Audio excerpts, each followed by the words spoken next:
with me today Mr. Les Morford, Professor Emeritus at Montcalm Community College, and a rich and a wonderful resource on the history of MCC, and that's why we're here today. So, Les, first of all, how old are you today?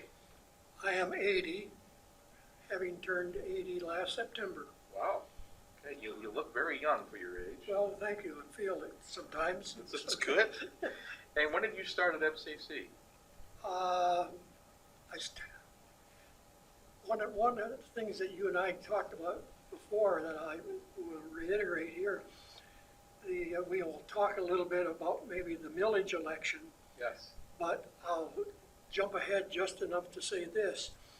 The millage election that we can talk about later was successful, and I found this out at about 8 o'clock the evening of the election, and my letter of application to the Board of Trustees was finished by 8:30. Oh, wow. That evening.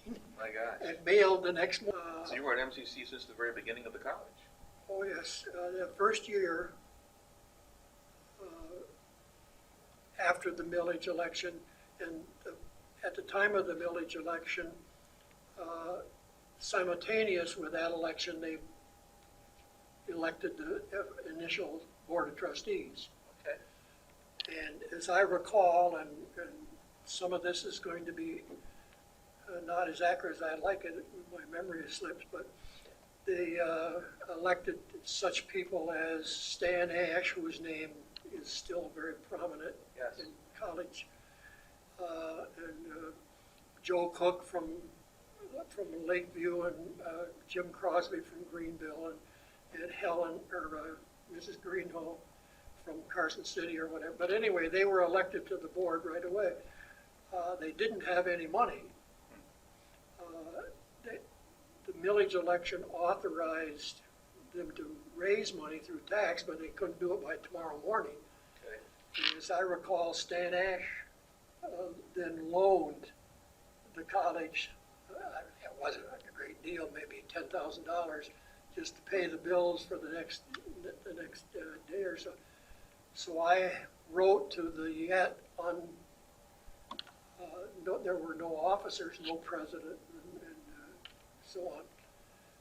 But I wrote to the board and tell me when I'm going into too much detail. No, that's fine. No, that's good.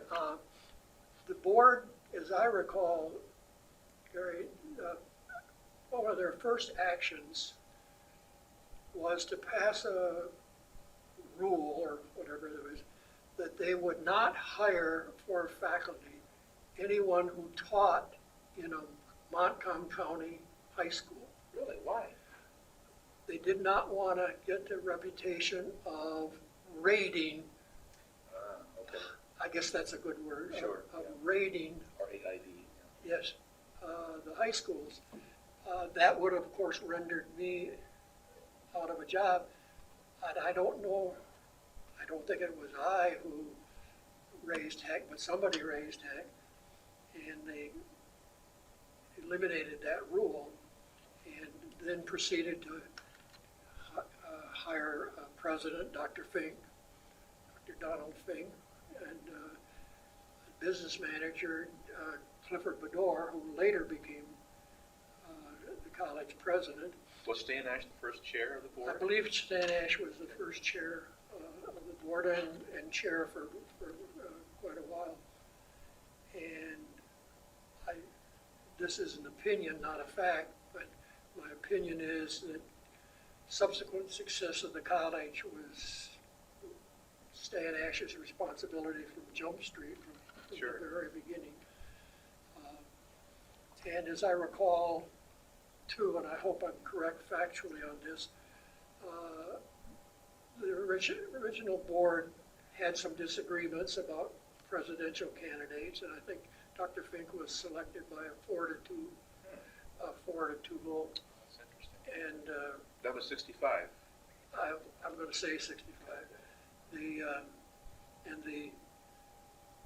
The college headquarters was what we now call the Foundation Farmhouse.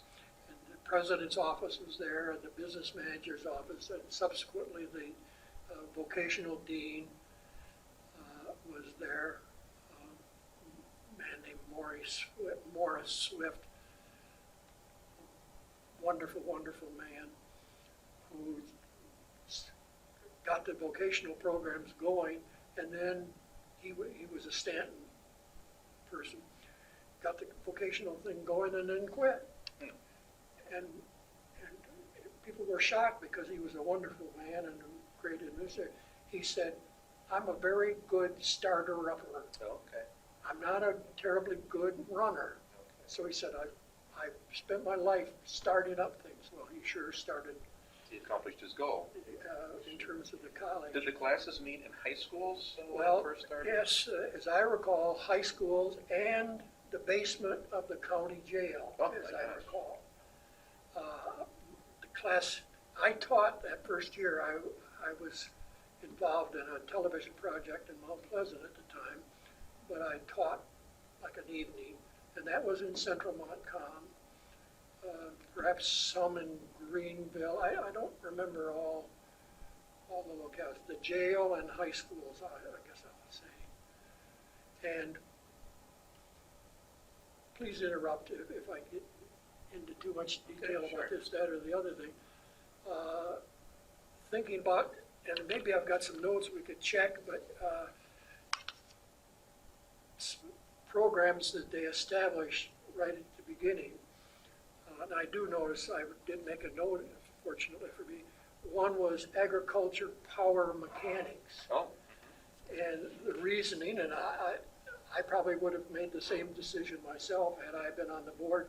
Certainly in Montcalm County, that would be an appropriate program for the community college to have. There was only one catch. Nobody enrolled in it. okay. So it lasted a very short time. Take off. And also did another program, I may be jumping ahead, Gary, but was the LPN program. And what I remember interesting about this is, I don't think this is the following is an official position, but it was talked about. We'll run the LPN program for 5 years. Oh, By that time, we will have saturated the market for my LPNs. gosh. What is it now, in the 40th, Yeah. 45th year? Yeah. So it's a little bit more than the 5 years that Isn't that something? set. Well, that's good. And can we back up on the farm Sure. for a second? I was told by someone that how they acquired the Anderson farm was they looked for the very middle of Montcalm County, and the Anderson farm was it. And that way, every part of the county could be served with some degree of equitability. Is that correct? Well, mostly. Let me talk about that just a little. When the decision was made to have a community college and the tax levy established, obviously, in addition to hiring a president and a business manager, the site becomes a key issue. Yes. And there was a lot of pressure put on the board. I can remember, and I think It must be the lights that just went out by themselves. There we go. Look at the way our hands are so often. I have seen it recently. It's in a file cabinet. Greenville, for example, prepared a fairly extensive, I don't know what's the word, a proposal Okay, sure, yeah. to try to influence the board to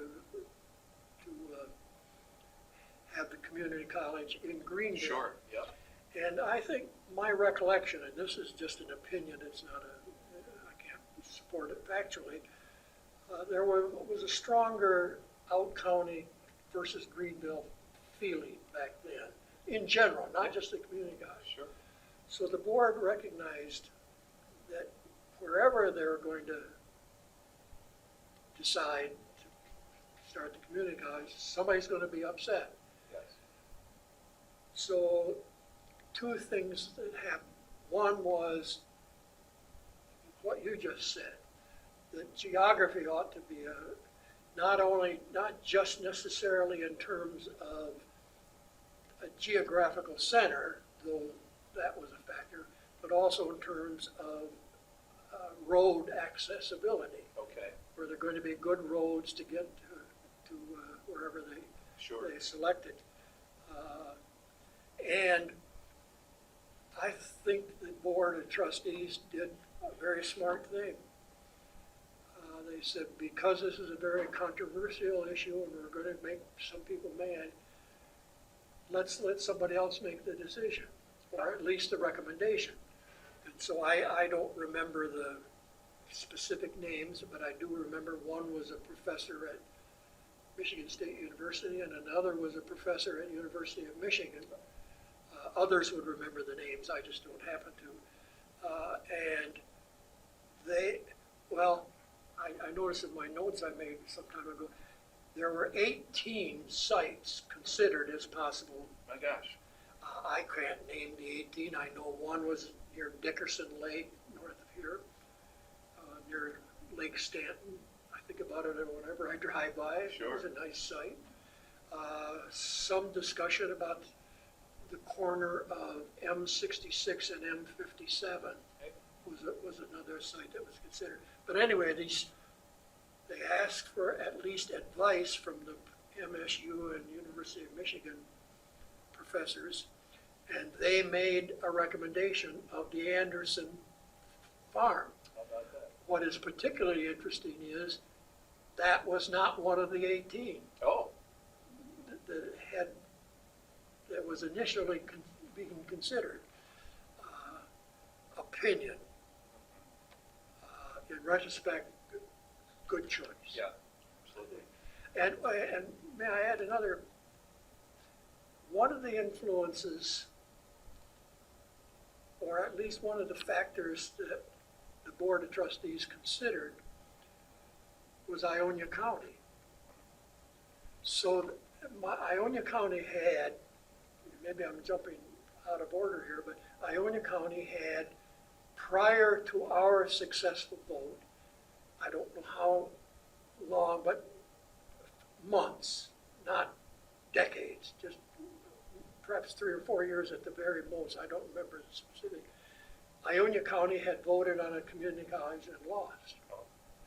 And as I recall, they had even a building in mind. There was some large mansion or something that what they thought about converting to a community college. Interesting. But they turned it down. Montcalm County went ahead with their planning and so on, and the millage election, and Montcalm County won decisively. I say 2-1. It may not have been quite 2-1, but almost. It wasn't close. When we got the farm, were classes also held in there at first? Were there ever any classes held in the farmhouse? I'm going to answer no, if you will allow me to hedge a little bit. There might have been a seminar or something, but in terms, the farmhouse, just the composition and the layout of it would allow a table of a dozen. Okay. In fact, as you know, for quite a while, the Board of Trustees met there. Yes. But the building, and that's not the original farmhouse. The farmhouse has been added on. Oh. I won't get into detail, but on what would be the eastern front, roadside and east, was a room that was added because there was just no meeting space. Sure. So and upstairs was not remodeled at all. It has subsequently been remodeled, and I haven't been there in several years, but it has beds and a shower so that occasionally we have visitors on campus. If they don't mind being isolated out in Sydney. Sure. And I'm probably getting ahead, and No. if I am, forgive me, but what? I'm the guy that's jumping around. Oh, no, that's fine. When was the first building built, and what was the first building? Okay, well, you really tested me. Should have done my homework before you and I sat down. Okay. The building was started be two buildings. One would be what we now call the learning, or I would just call it library, learning resource center, and administration. Really? Just as it is now, except reversed. Administration is now, as you know very well, that's where your office is I'll call it the top floor, and the library in the bottom floor. But back then it was the other way around, and then, I don't say this for a fact, maybe I just heard the story. The switch had to do with the weight of the books. Oh. Too much weight on that floor, so they put it on the bottom floor. I did read of some university libraries where they actually sunk from the Oh my gosh. weight of the books. But the building, back to your question, Gary, would be the administration library building, and what I think is referred to now as Instruction East, or I always called it the two-story classroom building. Okay. Am I being consistent there? Yep. That's the two-story Yeah. building, yes. I know that my classes, once I became a full-time faculty member, which would be the next year, were all held in that East. in Instruction East. And I'm also told, I think, that students were engaged in a contest to name the school. Oh, I don't know that it was students. Okay. Oh, community members. No, I think it was open to Anybody.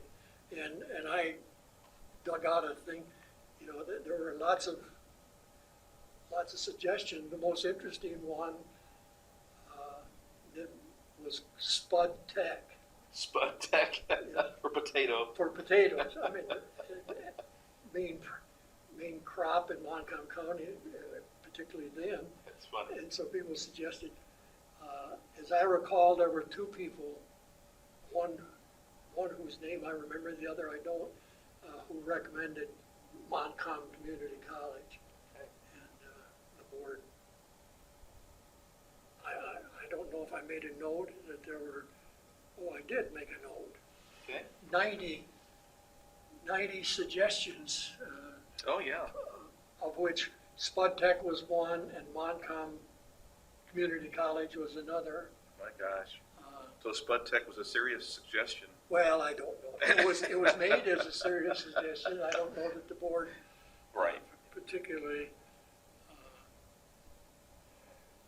Well, I looking at my notes here, I left off a building when you asked a minute ago about the original three. So we have the Instruction East, the two-story, the Administration Library building, and then the vocational building, which is essentially an auto mechanics program. I don't know what Instruction North. Instruction Where North. the art program is today. Yeah. The art gallery. And but that was essentially for the auto mechanics program back then. And I just add parenthetically, including commencement in the auto mechanics. Really? I spoke one time at one of the commencements, and my folks from Big Rapids came down, and I always thought about it. What do you call that when you drive into a garage to get your oil change or something?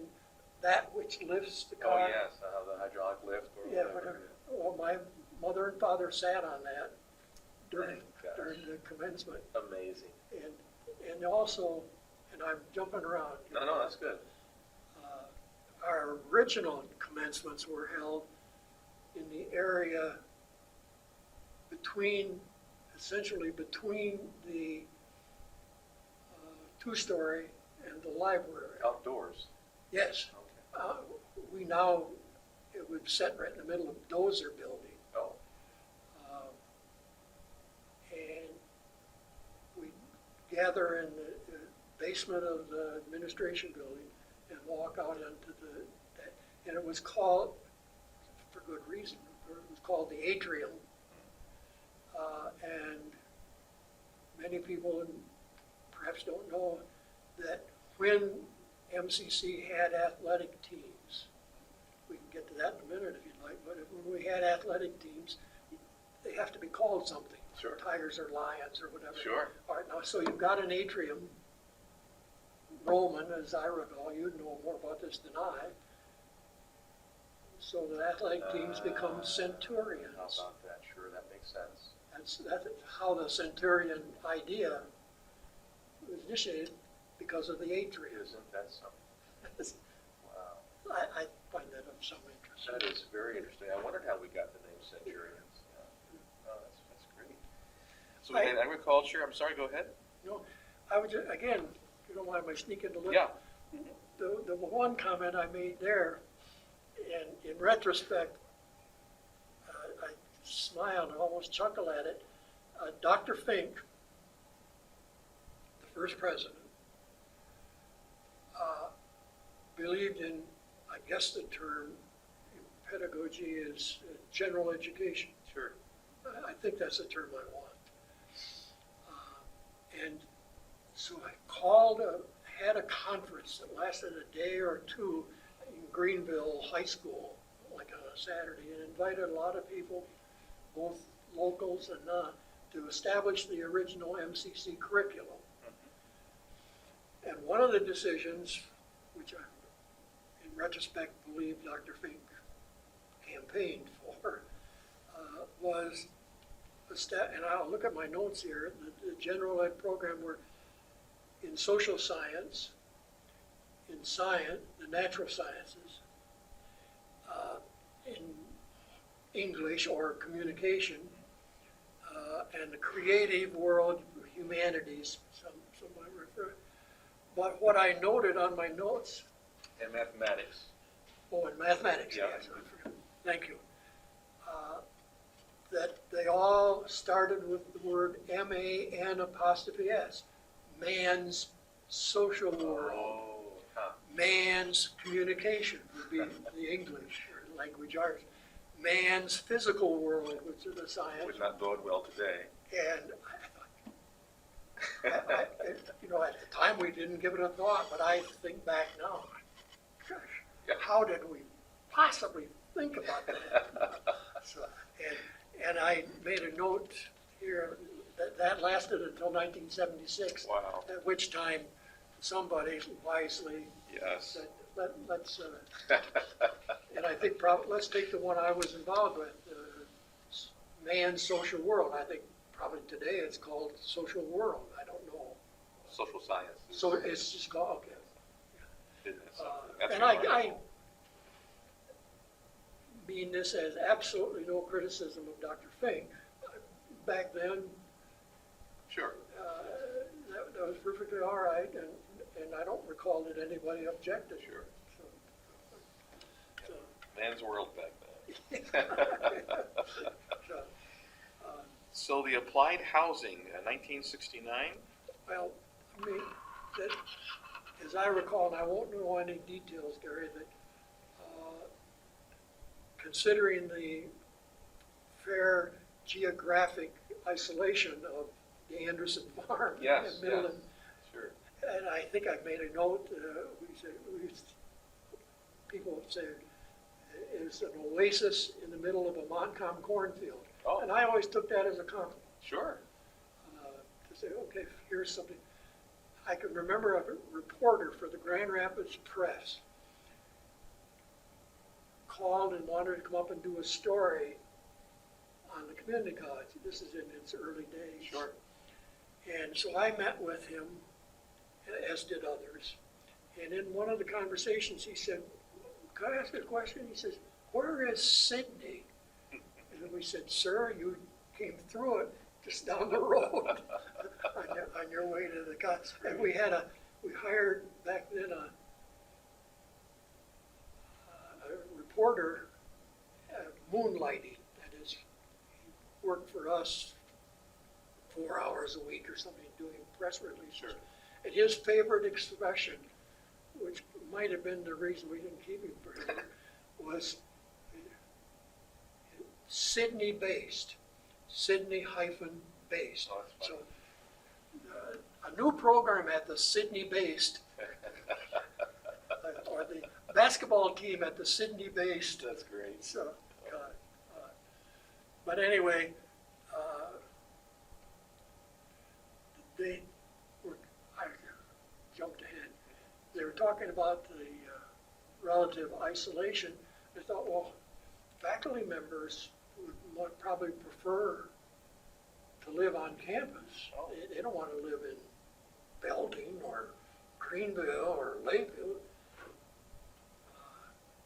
They wouldn't want it. So why don't we apply to the state and see about dormitories, or at least dormitory, Sure. and perhaps faculty housing. And I can remember, those lakes or large ponds at the rear of our campus and drawings of faculty housing on the Really? shores of those lakes. No kidding. Well, the state didn't agree, and B, probably a good thing. Okay. that, people didn't mind driving from Greenville or Sure. Lakeview. So the apartments across the street were built there for us? No, because of us, Because of us, okay. but not for Not us. for I mean, us. it's a private enterprise. When, I guess, if I recall, Gary, that when the college failed to get any money for dormitories and so on, a private enterprise picked up the ball and I said, see. we'll, and my guess is, this is a guess, that over the years, college students occupied 3% of those. I mean, 3%. 3%? Yeah, not very many. Okay, wow. Hardly any. I mean, those apartments are used by other people. Okay, I see. With some notable exceptions we may get to later. Sure, okay. And then you mentioned the aviation program. That started in 1970? Yeah, as I recall. There were some very fine people, one of whom still lives in Greenville, another one has gone to Western Michigan University, and said there would be an interest in the auto mechanics, the aviation power Yeah. mechanics. And for I don't know how many years, I'm going to say 5 or 6 it lasted, but then the enrollment was, you know, that large field between the campus, well, next to the farmhouse, Yes. alongside the entrance to the college. Yes. I can remember planes landing and taking off from that field Really? as a part of that aviation Wow. program. I gave a speech one time at which Clifford Bedore was there, and a lot of other college presidents had gathered, and it was just a fun occasion. And I said, don't mess with Dr. Bedore, we'll bomb you. Because we had Wow. we had quite a what's the word I want? Several planes. Really? Yeah. So it wasn't just aviation mechanics, it was actual flight? They actually had No, aviation lessons? No, it was just aviation mechanics primarily. Mechanics, but they had it. Okay, sure, they had to people fly in flew and out. fly. Sure. But, and then Jess Fox, who was the aviation instructor, became vocational dean. Gotcha. And oh boy, the other instructor became a member of the faculty at Western in their aviation program. I see him. Did I? Yep. I'd rather please. you. No, you go right ahead. Well, the episode about the rock. The rock concert, yeah. This is the best of my recollection. I think I'm correct. The student council, student government, decided that they would like to sponsor a rock concert on campus. Back in 1974. Yes. Yeah. And so they went to the board. They had a band in mind. Did I mention it? Grassroots. Oh, that was the band. Yeah, Grassroots was the name of the band.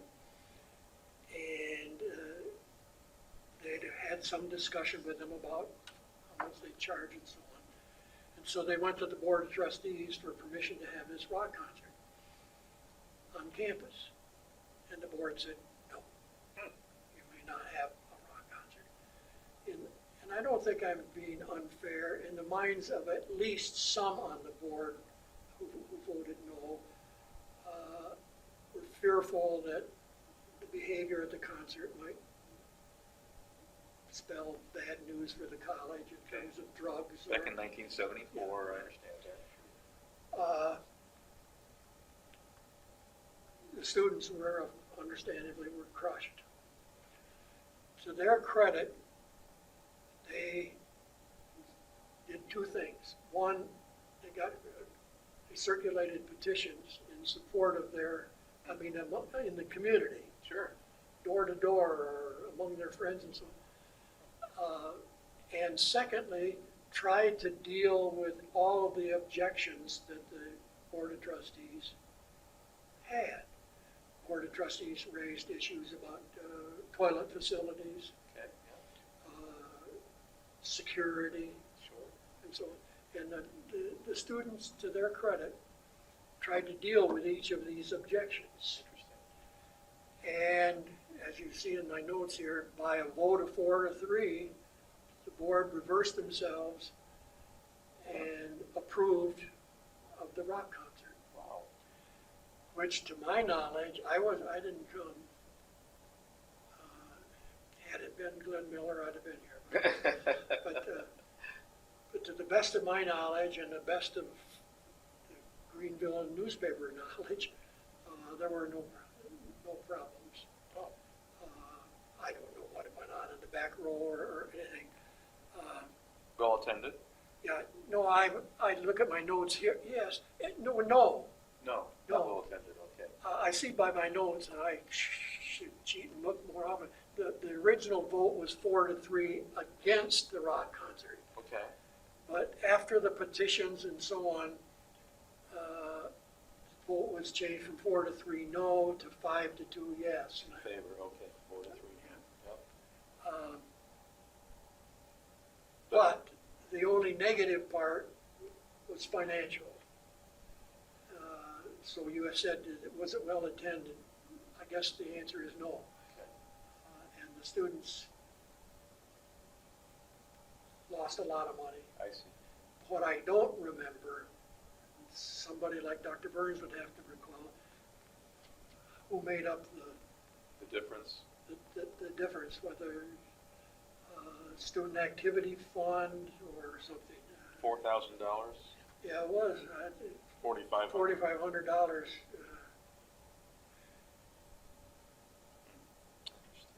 Wow. So we've never had one evidently since then, or an attempt since then. No, Okay. not Not of of that any nature. magnitude. Sure. Okay. And now on to sports. Okay, as you see on my notes here, there have been various attempts at having athletic teams with some success and some failure, and I'm not talking about win or lose. I mean, successful Program going on. I see I listed here baseball, using I don't know a great deal about it, but in Sydney, there is a very excellent baseball field. Has been over the years. Sydney, baseball in rural areas like Sydney are a big thing. And so that field is still there. It's just a quarter of a mile north of the intersection by the bank. Basketball, of course, in the gymnasium, the golf, soccer, and cross country. And I see I should have done my homework here. I cannot come up with a year. If Don Burns were sitting here, he'd say it was big. And he would, but the basketball team and some others got an idea that they would like to see how long they could play basketball. Oh. And so they contacted the Guinness people with the Guinness World Records and asked what kind of rules Guinness would insist upon.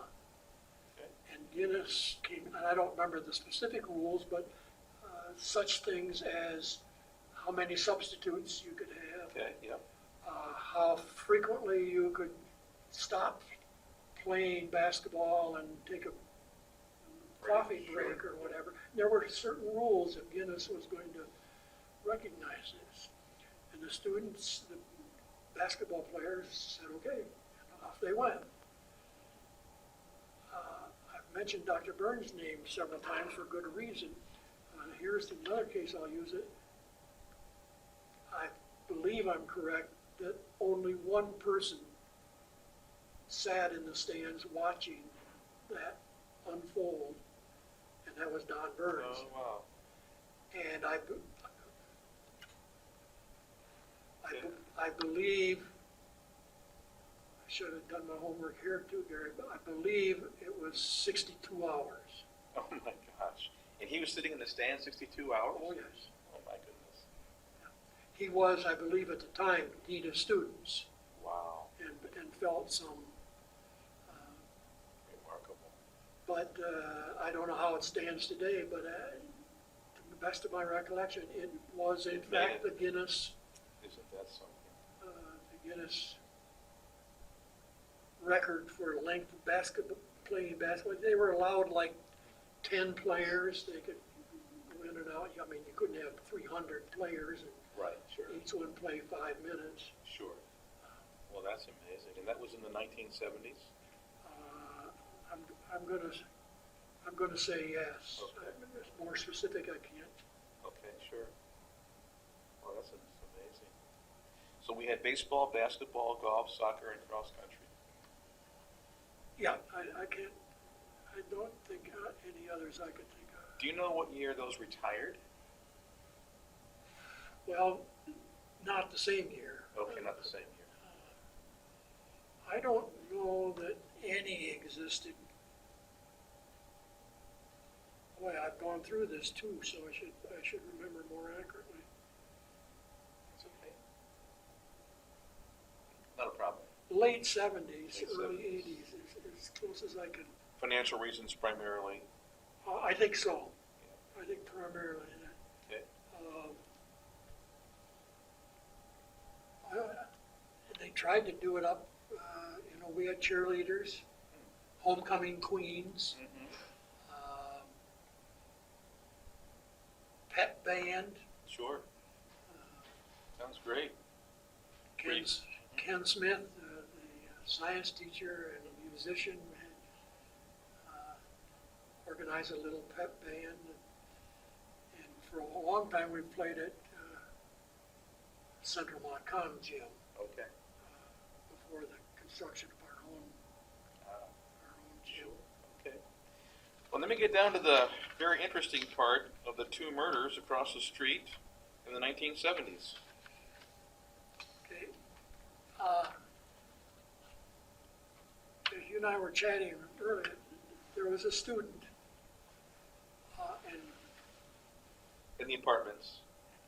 yeah, there was a student. Well, let me just Sure. describe him on campus. There was a student here.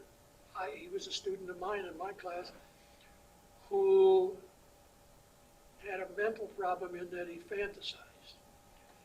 For a while, he fantasized that his father owned a chain of clothing stores, which he did not. He fantasized that his father was a colonel in the United States Air Force and would fly over campus occasionally, which he was not. And then he fantasized that he was a drug agent. And he lived in those apartments across the road. Well, it happened that there was at least one or two students who also lived there who were into drugs. And when they found out that just down the hall there was a, quote, drug agent, which they believed to be true, who could cause them great grief. So, as I recall, with a coat hanger,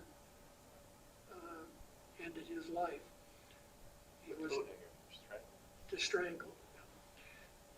I attended much of the trial in Stanton. The perpetrator was a student. I knew the victim, though he was not at that moment a student of mine. But he had been. I had been. And as I notice in my notes here, as I recall this very distinctly, that the prosecution showed a notebook, just a little notebook as I recall, and in big letters across the top it had EOANA, which the prosecution convinced the jury stood for end of another narcotics agent,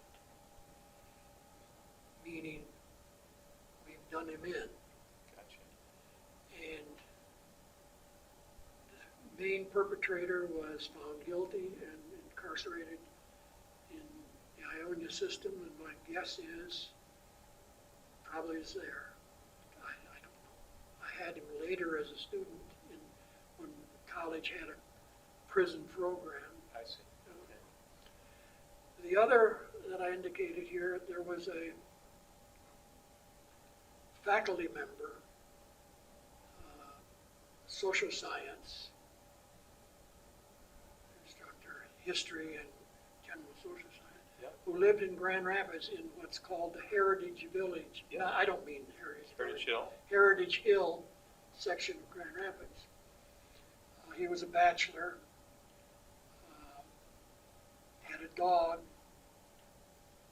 and his girlfriend couldn't raise him on the telephone, calling him at his place in Grand Rapids. So she finally called the police, and the police had difficulty getting in the house because of that dog. He was a very, I'll use the word, he was a vicious dog. Sure. I've been there, so I know. And they found Jerry badly beaten, and he died 3 days later. Wow. The interesting part of that is the detectives in Grand Rapids, I even remember the name, Robinson, spent time on campus going through class record books, see if there was a disgruntled student who might have done him in and so on. But they were unsuccessful in solving the crime. Never been solved since then? No, Oh, okay. the end of the story. Okay.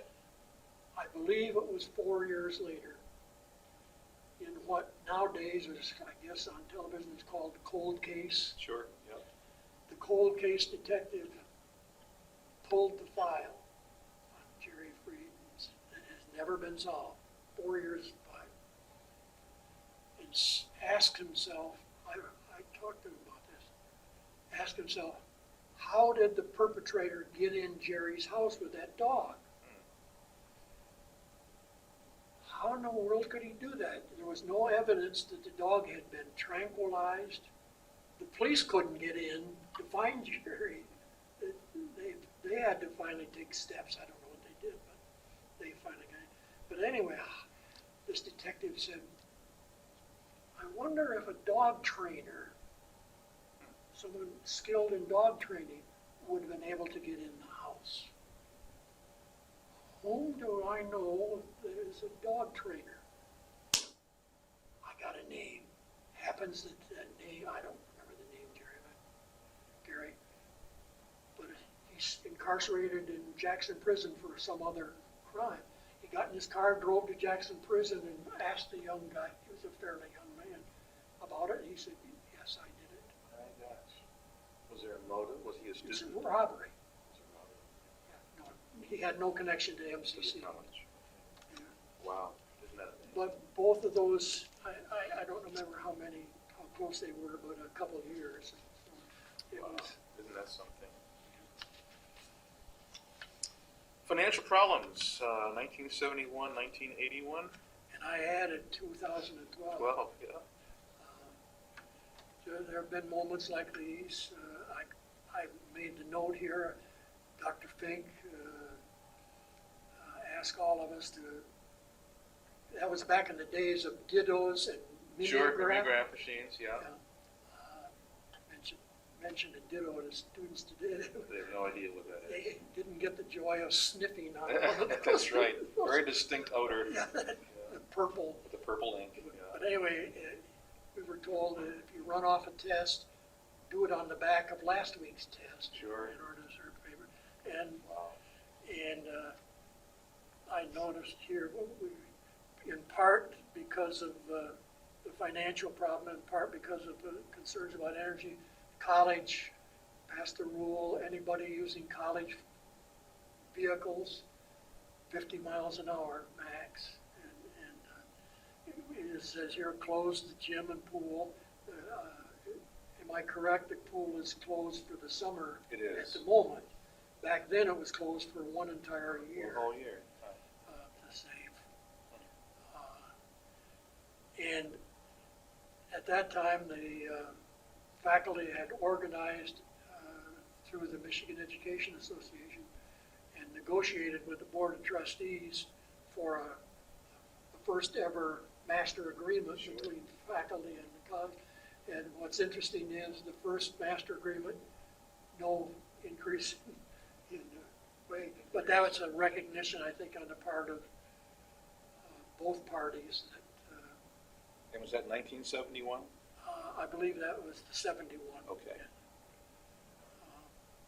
And no increments.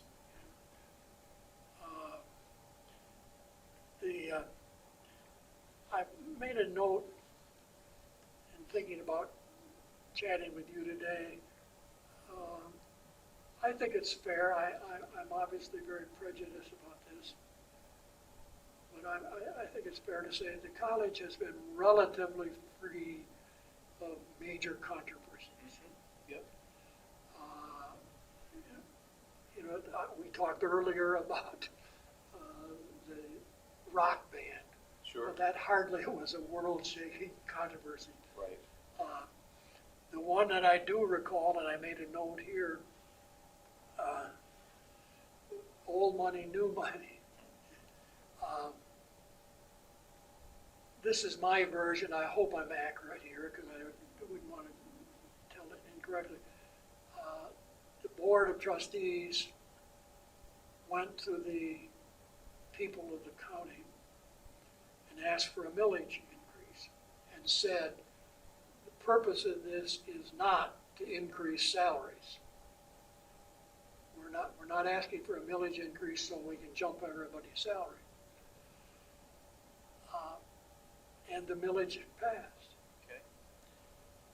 As I recall, Don Burns, the president, was out of the state.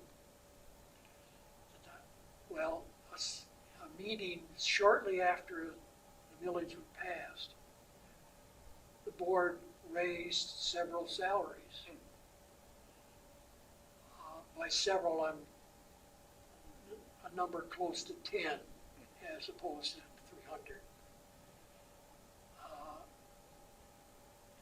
And then the Greenville Daily News found out about this. I can only imagine. And editorial David Higbee was the reporter, editor, raised understandable concern about this. And the board's position, and I want to very quickly say, not to try to smooth it over, I'm talking about people here on the Board of Trustees who are incredibly honest people with great integrity, Yes. who got in a bind, Sure. who didn't handle something very well. Because then they tried to justify this by saying, well, we didn't use the millage election money to give salary increases. And this is Les Morford talking, I don't know this specifically. We used the millage money to fix the library roof. We used the library roof money to give the salary increase. And it became known as the old money, new money. That's what that phrase means, yeah. Okay. And again, we're talking about people of great integrity like Beatrice Dozer, whose building we're sitting in at the moment, no more honest. And she was chair at that time, right? I'm not sure of that, but I suspect she was. They just got themselves in a bit of a bind, and so as I recall, Don was out of the state at some meeting and landed at the Grand Rapids airport with What is the expression, Gary? Across the forehead with a 2x4? I can only imagine. Yeah. Oh, that's great. And by the way, speaking of money, I see that we also had the foundation established in 1981. Yes, the president was Dr. Stoutenberg. And of course, I have a bias here, but I don't have the number in front of me, but the corpus of the foundation, which started at like $3,000, is now multi-million, certainly with the assistance of the Ash legacy. Were you a part of that from the get-go? No. Okay. And it's an extremely active group of mostly of business. Well, that's not fair, business. Many are business people.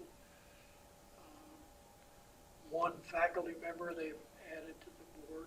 The board meets quarterly, but they have committees that meet more frequently than that. What is your role with the foundation? Well, until recently, I'll tell you, until recently I was vice president. Okay. At the last meeting, I chose to back off, not because I want to be. I enjoyed being vice president, but because of the Ash legacy. Yes. The executive board of the foundation needs people. Don't let me word it negatively. They do not need on their executive board someone whose wife does not trust him with a checkbook. Oh. Meaning- I understand that all meaning too me. well. Sure. Yeah. I can relate to that. And so I thought, well, get someone at least until some decisions are made about investment of the fund. And so, Sure. When did you get on board? When did you get on 10 years. 10 years with the foundation? Yeah. And what did I put at the beginning date? 81. So that makes the foundation about 30 years. Yes.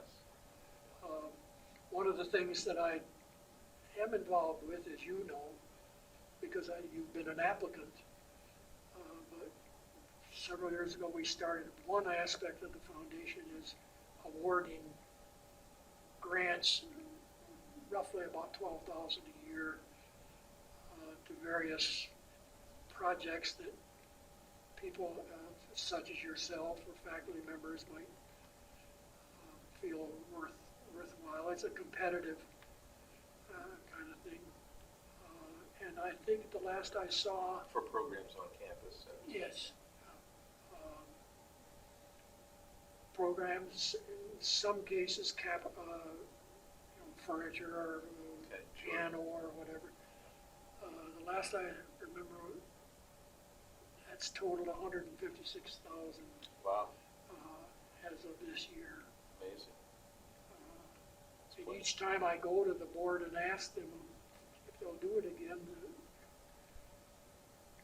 question, would you like it to be more than last year? I said, well, Sure. we'll move up very slowly, but And then I see trips to China and London. Did we do some of those way back when in the 80s? no, you and I talked about this.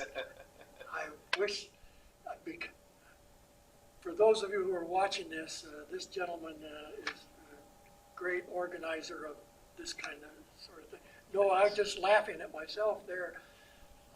I organized a trip to China. We used to, the Fox, Nancy and Jess Fox and I used to organize trips to Washington and New York. For students uh, or anyone. or anyone. And that was an annual, we did that for many years. And then I organized one to China and I got about 22 people signed up. Our timing was very poor because the day before we left there was a thing called the Tiananmen Massacre. Yes. So I told my wife, I'm going to unpack my suitcase. Never had.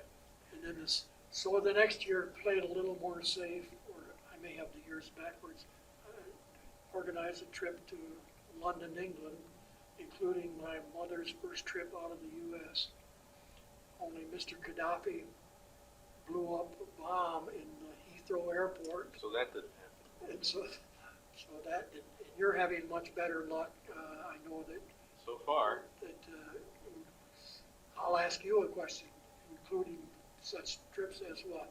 well, we started 3 years ago with Mexico, and then to Paris and Italy, primarily Rome and Pompeii and Florence, and then last year to London, and then next year to the Great Wall of China.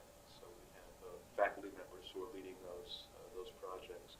But yeah, my family and I were in China in 89. Yes, you said that. At the university in Shenzhen. My wife and I were lecturing during that experience, so it was quite the... Did you have any concern? We, at the border we did between Hong Kong and China, we had a scurry. We went inside and outside of the country because we actually lived in Hong Kong during that summer. And my youngest son, Andrew, was actually left behind. We had 3 kids back then before Jared came on the scene. So I had Greg and Lois had Heidi. We both thought that the other had Andrew. So we crossed the bridge, get the other side into mainland China on that day, and go to the university. And we didn't realize until we heard a Cantonese lady yelling at us and asking us in her language to come back. And she went like this to the guard, meaning you stay still. So he raised his rifle, and we came back and got Andrew and took him back over there into China. And we have never heard the end of that. How old was Andrew? He was 4 years of age. So yeah, it was quite the event. And the folks we stayed with that day in China, they had lost a nephew at the massacre at Tiananmen Square. So yeah, that was quite the experience. So my wife and I leaving a 4-year-old at a campsite in Muskegon, that's nothing. Nothing compared to this. I'm gonna, as soon as I go home, I'm gonna tell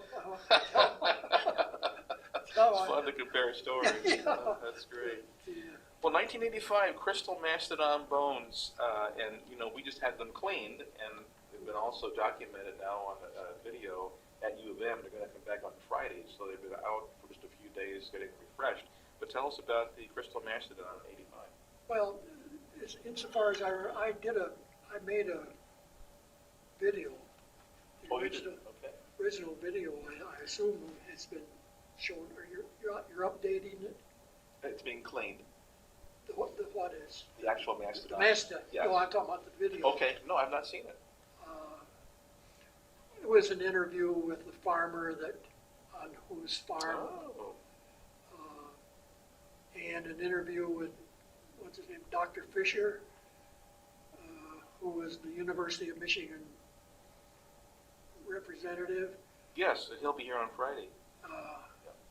But he's on the video, and Gaylord Cooper, I don't mean Gaylord Cooper. He was a Register of Deeds. I know him very well, I can't think of his name. Okay. Fortunately, he got involved, and therefore the bones were, it could have been thrown in a ditch. Yes. When they first discovered it. And it was just a farm family out. You will learn Friday, if you don't already know, but more details of the farm family, older couple, and they were very generous in terms of allowing vehicles on their farm and so on to make sure things were done well. And it's called Crystal, I guess, because of Where she was found. where she was found. So I'm very pleased that some updating is. Yes. My understanding, it belongs to the University of Michigan and is on loan That is correct. forever. Yep. It's a great relationship. And COPE, what does COPE stand for? Well, again, the years escape me, but primarily I'm going to give credit where credit is due, primarily the influence of the then Dean of Academic Studies, Dennis Mulder. Mm-hmm. The college began to offer a couple of classes in one or more of the penal institutions in Ionia. Sure, okay. And this developed, became larger and larger, and finally the college establish it as a specific entity, COPE, that's a Dennis Mulder acronym, I guess, College Opportunity Prison Education. I think Okay. that's where and I would have no recollection of how many, but at its height, I would say probably in any given semester, 15 classes. 15 classes. And, and each of the several penal institutions in Ionia, some of which I guess don't even exist by name anymore, but IMAX and the Reformatory and the training unit and so on. I taught several classes there, including one at the Institution for the Criminally Insane. The Hanlon Center. Is that what it's called today? I think so, yeah. Which was especially interesting because it was mixed gender in my class. But so And that became YOP, and today is CERT. I understand. well, That's correct. you probably know more of the update of, and there's always been a